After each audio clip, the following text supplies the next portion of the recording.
Look at that. That's Windermere twinkling away at me in the sunshine. Isn't that lovely? Unlike the train of traffic doing 25 miles an hour.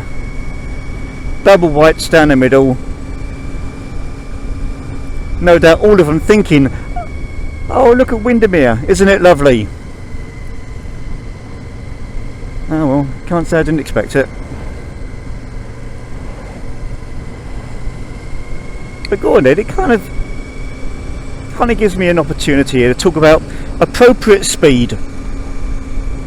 And I suppose, you know, if there's a fair bit of traffic around, and this is a fair bit for the Lake District, and the speed limit is 30 miles an hour, and you have lots of distractions, one of them being the lake, another one might be a pub or a cafe you want to pull into, you might be looking for your B&B or your campsite. Not doing the limit may not be such a bad thing.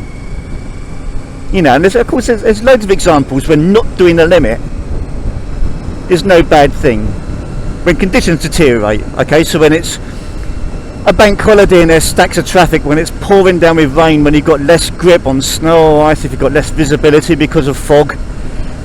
All of these are excellent cases for appropriate speed.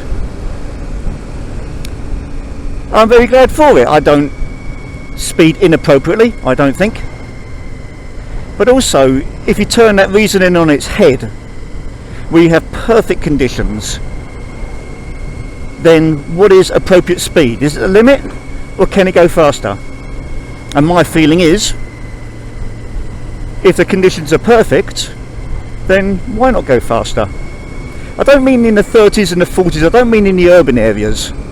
Obviously those limits are set, and they're set for a reason, and you'd be a fool if you think you could see every single hazard that's going to be jumping out at you.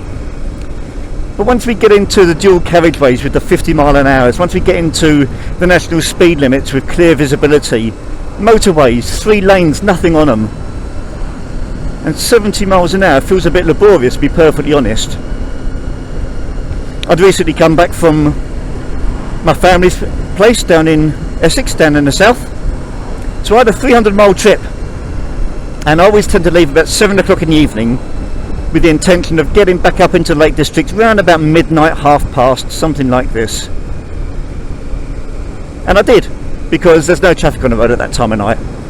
M25, it's lost its rush hour by then, and once I'm past Manchester, for the next hour and a half, 2 hours, whatever it may be, I get a pretty clear run with nothing else on the road, because it's 10:30 at night. And yet I came across variable speed cameras, average speed cameras, smart cameras, SCART cameras, not to mention the old Bill, on occasion, every now and again, perched up on the hard shoulder. Now, to the credit to the old Bill, if you're going past them at 75 or 80 miles an hour, even 85 on my speedo actually means 80 as far as I'm aware. They just sat there and they didn't do anything about it. Kudos to them. Appropriate speed, hard at work, and they recognise this. Wonderful. But cameras don't recognise that. And I drive for a living, so my licence, after my health and my family, is probably my most important thing.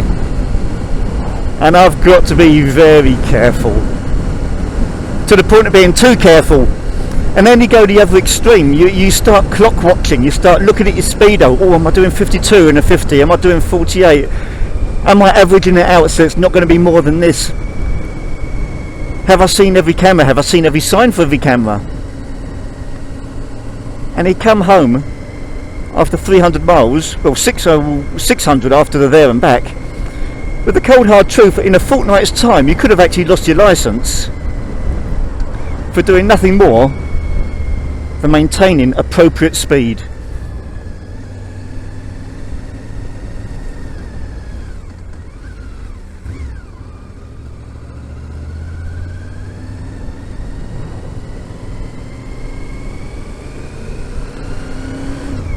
So speed has its places, I'll never deny it, but this attitude that speed kills, no, I think that's an oversimplification. Speed does not kill.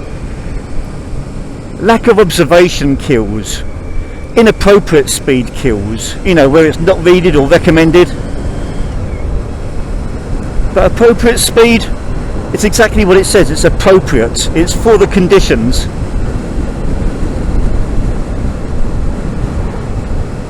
And that's what I'm looking for. So there you go. That's my little 4 minutes or whatever it might be on why I don't pay particular attention to speed limits. I tell people that, they think I'm being irresponsible. No, there's more to it than that. So take care everyone, and I'll speak to you all soon.